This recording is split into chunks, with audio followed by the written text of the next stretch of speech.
Welcome to the Genealogy Happy Hour, a place where new family historians can learn to document their family histories and celebrate their new discoveries.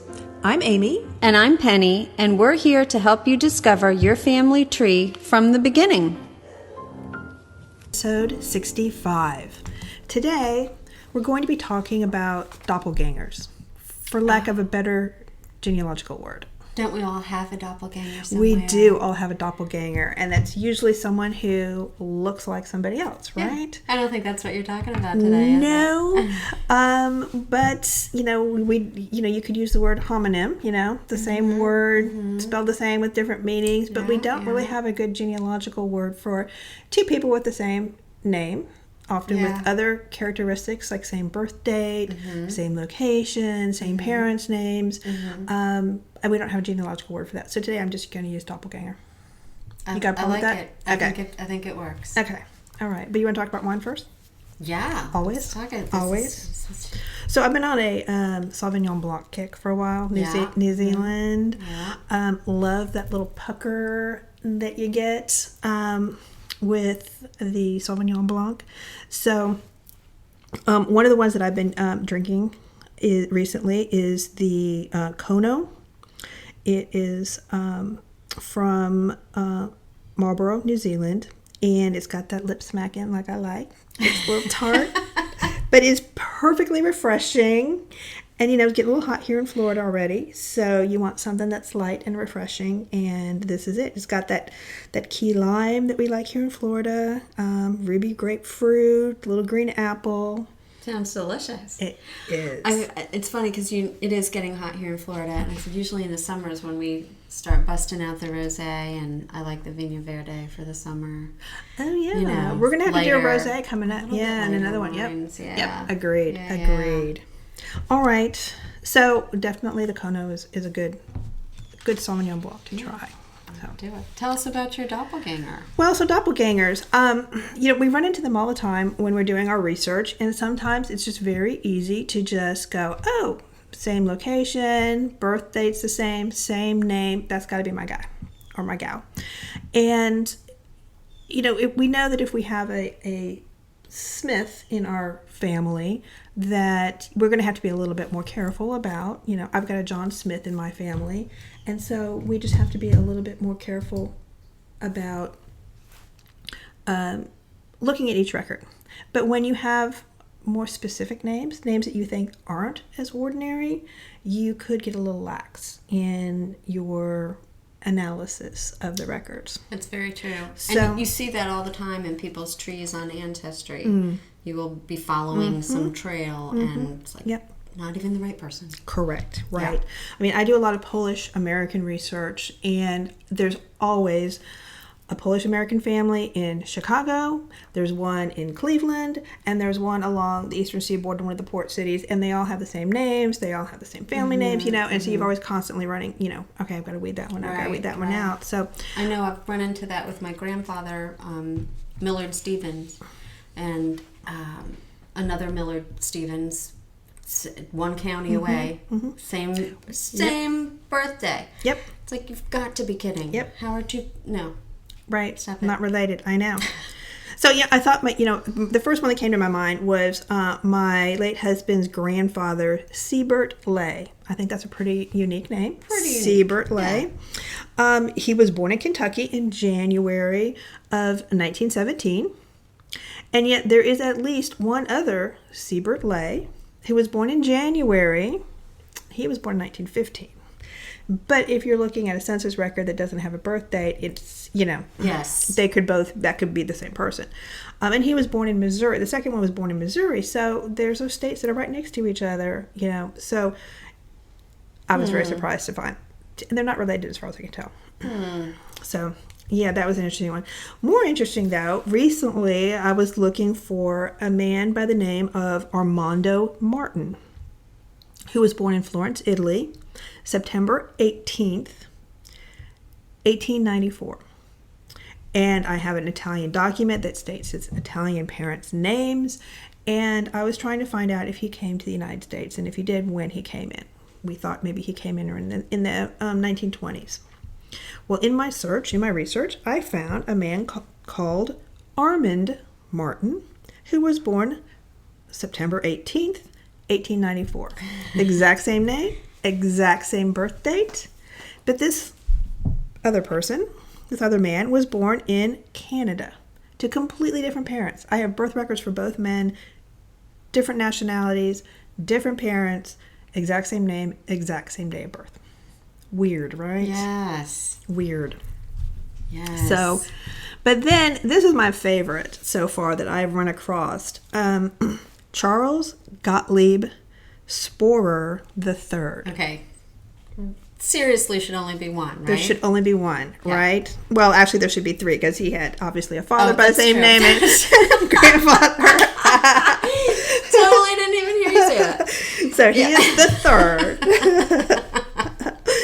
But Okay, only one with this birthday. with the third, only one. Yes, there should only be one. Charles Gottlieb Sporer the third. Born on his day. Well, so there was actually two. Of course. There was one born in June of 1946 in California, and the other one born in August of 1946. So they were born 2 months apart.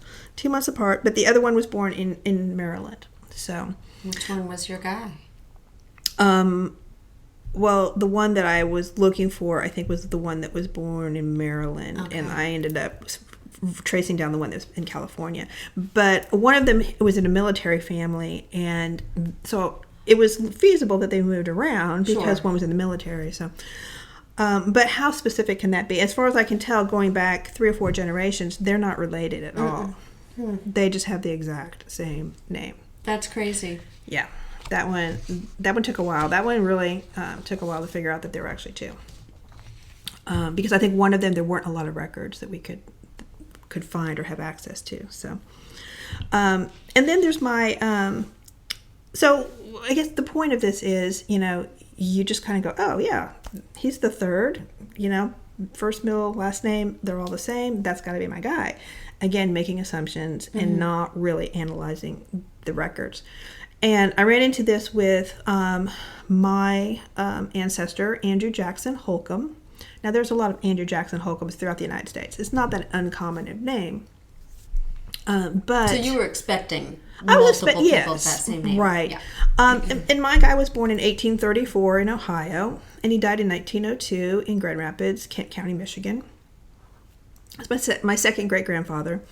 And he moved from Ohio to Michigan sometime between 1850 and 1858 because he got married to my second great-grandmother, the Smith, in Ionia County, Michigan. Unfortunately, I cannot locate them in the 1860 census in Ionia County, but I know they were there because his draft record for the Civil War is in Ionia County. And I think eventually he was drafted. I don't think he volunteered for anything on that.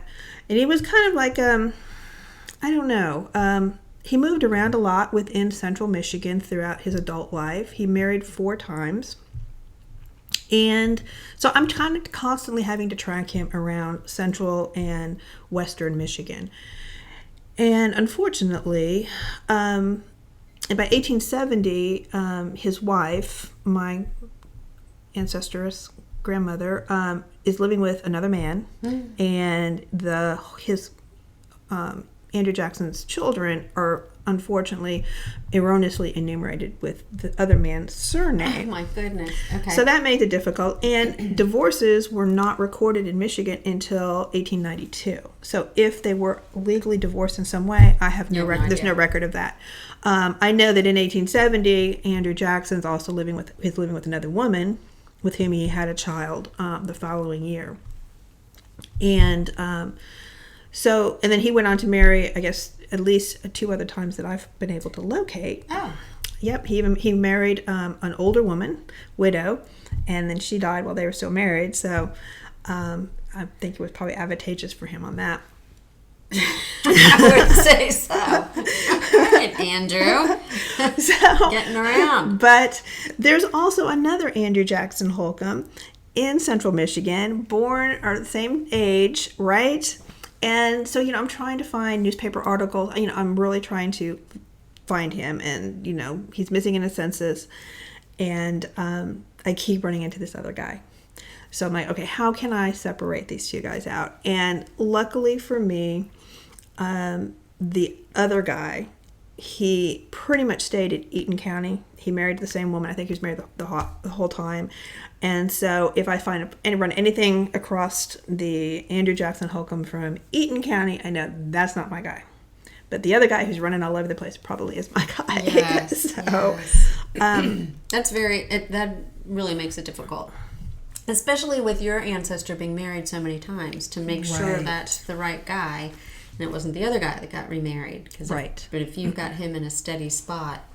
Right, and that's where you really have to run. So not only am I trying to run down my ancestor and find out all of the documentation that I can and make sure that it's the right person, I also basically end up having to do the genealogy for the other guy to, yes, he's here in the census in 50, 60, 70, and really blow up his family and to find out who his neighbors are, who his friends are, who his children are, and compare them to my ancestor. Right. Here's where you need that timeline. We did a podcast on timelines. Once you lay it out so you can see, and then that makes it a little easier. At least for me, because I'm definitely a visual person. My Prestons that you will hear all about from many episodes. I have to do giant timelines. I'm looking at 4 sons and a potential father, and where is everybody every year, or every 10 years, or every 5 years, to see if it all matches up. That helped me on another one. That just reminded me of Israel Cannon in Kentucky. And I thought, oh gosh, this is great. I've got the link. I've got the paperwork. And then when I did the timeline, I realized that I think it was a marriage bond, that he had been a surety on a marriage bond. And according to my timeline, my guy could not have been old enough to have signed the marriage bond. He wasn't 21 yet. Ooh. So I was like, oh man, wrong guy. So again, you've got to really analyze that data, and then the timelines really do help. You're right. Yeah, for sure. To separate those out. So we just always have to continue to analyze the evidence and perform that exhaustive research, and then use that fan club, the friends, the family, the associates, and the neighbors to determine, does this person fit into my family, or does this person have completely different fan club that has nothing to do with the other people that I know do exist in my ancestors' life? I find that term exhaustive research exhausting. It's exhausting, but I don't think it's ever done.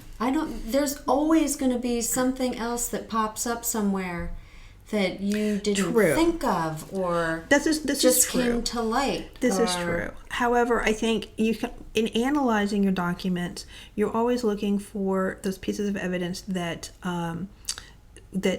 don't fit. If everything is fitting, if everything is confirming what the other information says, then I think you're definitely on the right track. It's when you have conflicting evidence, particularly, that you really, you've got to keep going and got to keep going. Yeah. And then, whenever you're in a certain location or you're looking for an ancillary line, you can always be looking for other people who are in that location too. But it's the conflicting evidence or information that you really have to be searching for. I just always think of things that are going to surface later. Like we talked in our last podcast about all those images that are constantly being digitized, and I think of my great-grandparents' marriage record out of the blue after I've already submitted all the paperwork, with multiple things, proved their marriage date without having an actual wedding. Years later, a document comes to light. Right. They got married in Canada in a different year. Yeah. And I'm like, okay, great. Yep. Okay. So we are always searching for more evidence, and our conclusions are our conclusions at the moment based on the evidence and the information that we have available at the time. But those conclusions can always be altered. Revised with new data and new information. So, I guess. And when you do find a new piece of evidence or new piece of information, you need to pull out all of your documents and reread through everything, because something can mean something completely different. Absolutely. In light of the new information that you have. So, anyway, be very careful when you find those doppelgangers, and really do some thorough analysis. Yes. So happy hunting, everyone. All right. So until next time. Cheers. Thank you for listening. Please email us with any questions or comments at genealogyhappyhour@gmail.com. Visit our website, www.genealogyhappyhour.com, for additional resources, books, and wines. Don't forget to drink responsibly and never drink around genealogical documents.